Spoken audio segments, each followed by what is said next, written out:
Welcome back to another classic review.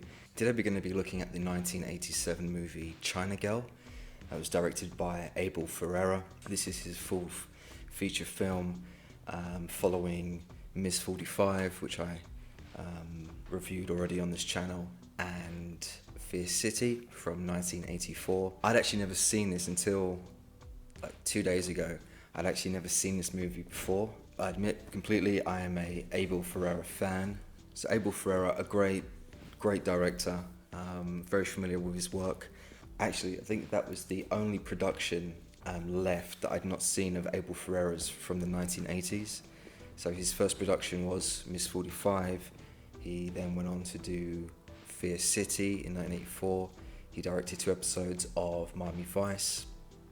He then did the Crime Story pilot in 1986, then did China Girl, then did Cat Chaser, and that basically was his filmography from the 80s, and the only movie I'd yet to have seen was China Girl. So I'm glad to have ticked it off the list. Yeah, I don't know necessarily why it took me so long to get around to watching this one. I've seen pretty much all of his work. There's a few Abel Ferrara films, more recent films, in the last decade or so that I've actually not got around to watching yet. Not necessarily why it took me so long to watch this, but I'm really glad I did. Big fan of his work. I'm a big fan of a lot of the actors that are in this, including James Russo and David Caruso. So as I mentioned, prior to this, Abel Ferrara had just directed the television pilot for Crime Story. This was Michael Mann's second NBC television show.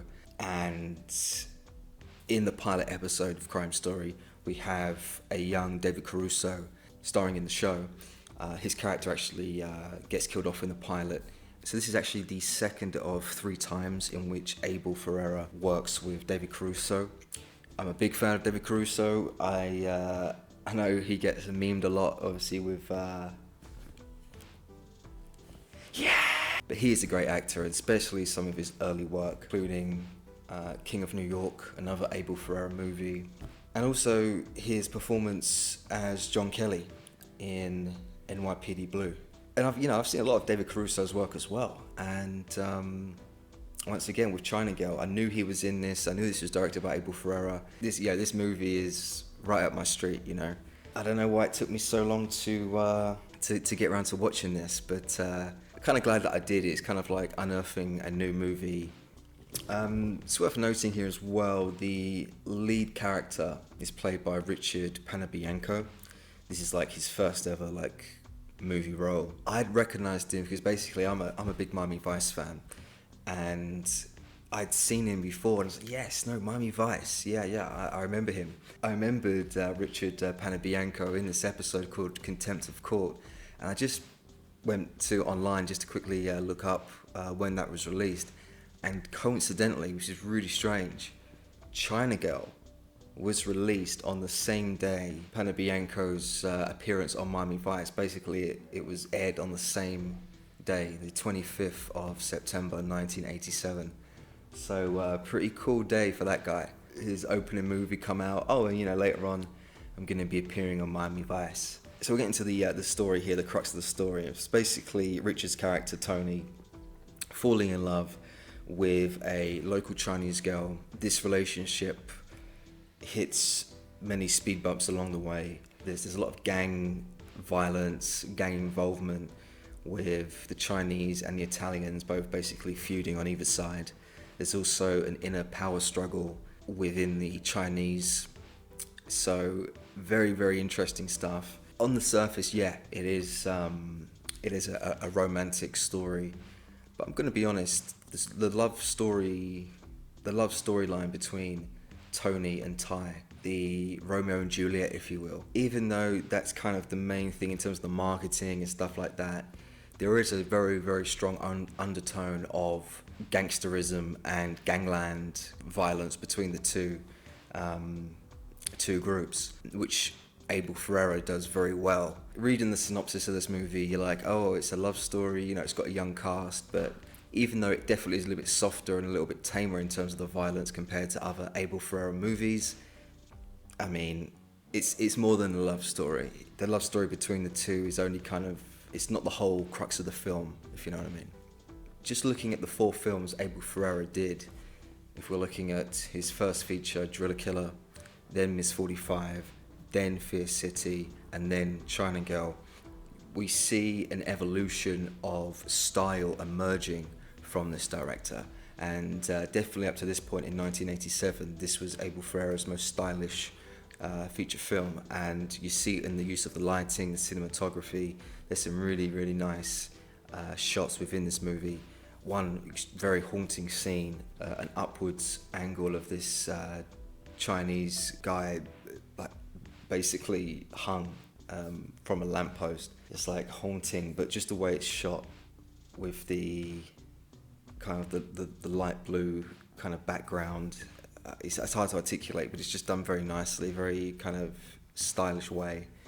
And we get a lot of that throughout the movie. There's a lot of night shots throughout the movies, a lot of scenes that take place at night, so the film had to be lit pretty well. And if you look at Fierce City, if you're familiar with that movie as well also takes place at night. And Abel Ferrara, was able to use, good lighting and stuff like that. It was lit well, both Fierce City and this movie. Very, very 1987. It's definitely got that kind of mid to late 80s feel. So it's very much of its time. That's like a lot of Abel Ferrara's movies. The movie starts off with a pretty decent chase scene at night. Tony, the lead character, is getting chased by a group of Chinese guys after Tony entered this nightclub in Chinatown and danced with this girl who would later we'd find out to be Thai.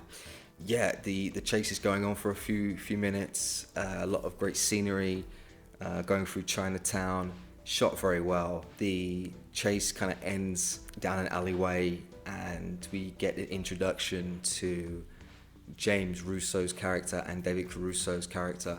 Obviously, they're backup for Tony, and they both emerge behind this steel fence from the darkness. And just the way it's done, I thought that was a nice, badass introduction. If you're gonna, and David Caruso immediately is just like, he's so great in this movie.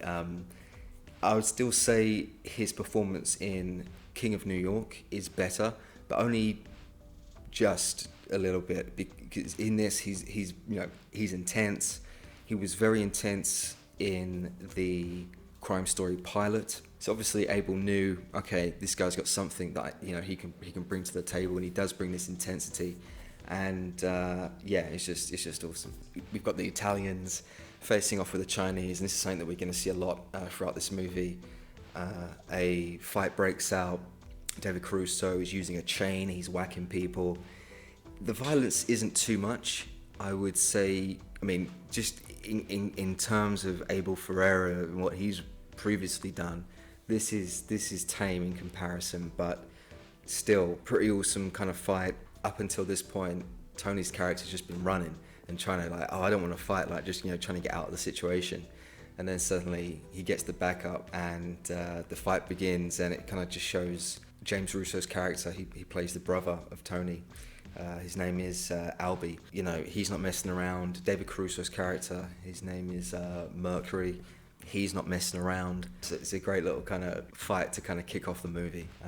The actor James Wong plays this kind of like the head of this group in charge of that territory. And yeah, he's calling for peace. He sees escalation on the cards, and the young guys want to rule the streets. At the beginning of the film, a Chinese business get located in the neighborhood of the Italians, and it kind of basically stirs up all this racial hatred, and we see that from both sides. James Russo's character just gets more and more careless, and he pulls it off well. Very authentic, believable performance from James Russo. So throughout the movie, we see a lot of infighting from the Chinese. This spills out over into the Italian neighborhood, and as I mentioned, we basically just see the violence escalating and escalating. If anything, this movie basically shows that two wrongs don't make a right, and by continuously taking revenge upon each other, it only basically leads to more bloodshed. So yeah, that was basically the message that I took from it. So yes, there is a lot of overt racism in this movie from both groups, but in particular from Mercury, the David Caruso character. There's a scene in which Tony actually confronts him about his racism. And initially, he tries to play things down. He calls Tony Gandhi, saying, "Oh, you want peace of everyone," and all this stuff. But it was cool to see the Tony character who, basically falls in love with this Chinese girl, Tai. And Mercury kind of just is, trying to play it off, calls Tony Gandhi, what do you want, world peace? It's kind of like that. But yeah, just thinking about Tony and Tony's journey throughout this movie, he seems to be the only guy in this movie not looking to offend or commit violence towards anyone. And even towards the end of the movie as well, he's like, "So you're just gonna, my brother's dead, just gonna kill more people, to avenge him?" So there's infighting between the Chinese, and at one point there's this street fight between the two, and then out of nowhere, James Russo, Albie and Mercury, they both in a car with machine guns just drive through Chinatown, shooting everyone down, and bullets are flying everywhere, bodies are falling, and just goes back to what I mentioned about the escalation of the violence. It just kind of creeps up and creeps up. One of the Italian guys gets stabbed, which then results in a very angry Mercury, David Caruso, on this rooftop with a machine gun just recklessly shooting, in the air. Guy don't care. The guy does not care. And yeah, I've never actually seen that before. I can't believe that's not been memed yet. Maybe it has been, I just missed it, but that was great to see. And as I said, hey, self-proclaimed David Caruso fan. Yeah, he's kind of a jokester, he's a racist, he's kind of fun-loving, life of the party. But the guy's got a screw loose, and, the guy doesn't hesitate to get violent. Yeah, this is not a perfect movie, but I really, really did enjoy this. And if you're an Abel Ferrara fan, absolutely go out, and see this movie. Or if it's on your watch list, definitely go out now and check it out. I mean, I've only seen this movie once, so maybe I could go back and try and nitpick, but just overall, the only thing that really stuck out to me was the prolonged love scene between Ty and Tony. Now, it's not so much necessarily they had this love scene and stuff like that. It was just that the pacing it really kind of slowed everything down. As I said, it's kind of escalation, things are ramping up. And we have this 2.5, 3 minute love scene sequence where both characters, the Romeo and Juliet, they're both undressing each other with their eyes and undressing each other. And I'm just talking about the actual editing. That easily could have been trimmed down. And I'm not too sure if that was just Abel Ferrara or the editor just say we got to, this has got to be 90 minutes. We got to add we've got to put a bit of filler in this, But yeah, other than that, there wasn't really anything too OTT. Obviously, the racism wasn't great to see. It wasn't necessarily too bad, but it's still racism. And but then it's used for a purpose. It's not just casual racism. So overall thoughts. Really, really good. Really, really good. Really, really good movie. This movie, I would say, in terms of Abel Ferrara's, because after this he did Cat Chaser with Peter Weller, which I've seen already. Wasn't that memorable. I will eventually get around to doing a review of that. But this movie, though, I would definitely recommend. Yeah, as I said, the only benefit of me not watching it and only catching it now and reviewing it for this channel is it was a nice surprise to come across some of Abel Ferrara's earlier work. The lead character, the actor Richard Panabianco, he does a pretty decent job. He was in the Miami Vice episode. I don't know, he didn't have much to do, but I found him a little bit whiny. That being said, in this he gets gets his moment to shine as the lead character, and doesn't seem very contrived. The only thing I did think, and I get why they did it, it's supposed to be an homage to Romeo and Juliet and kind of stuff. But at the end of the movie, without giving too much away, we have characters dead and they have their fingers linked. Even though it's done in a stylish way with this one kind of crane shot, kind of aerial shot looking over, I would have preferred a more traditional Abel Ferrara ending It still could have had that ending, but just in terms of the editing choice, I wish they could have maybe gone for a quick cut. I get why they did it, and it, you know, as I said, this is a more polished, this is the most kind of stylish Abel Ferrara movie that had come out at this point in 1987. So I see what they were going for. Yeah, not as good as Miss 45. Yeah, and as I said, you know, as a director, you see an evolution, it getting kind of more stylized and showing that he can go from, you know, one extreme of that very raw with Driller Killer and kind of in your face, you know, video nasty, you know, blood and guts literally, and then this, we still get violence, but it's more stylized. And in terms of his filmography, I would actually say that this movie, in terms of its style, has more in common with King of New York. I do highly recommend this movie. If you're an Abel Ferrara fan and you've not seen this one, definitely go out and see it.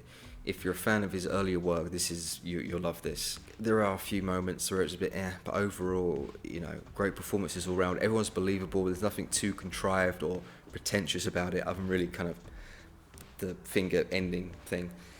Really glad I finally watched it to tick it off the list. Awesome stuff. Out of 10, it's a strong 7.5 for me out of 10. There's a lot of good going for this. There's a lot of good stuff. And they just don't make movies like this anymore. And it is very much of its time. And it's kind of, that time is kind of, you know, encapsulated, like many of Abel Ferrara's films. Kind of the scenery and stuff like that. Seeing Chinatown in the mid to late 80s.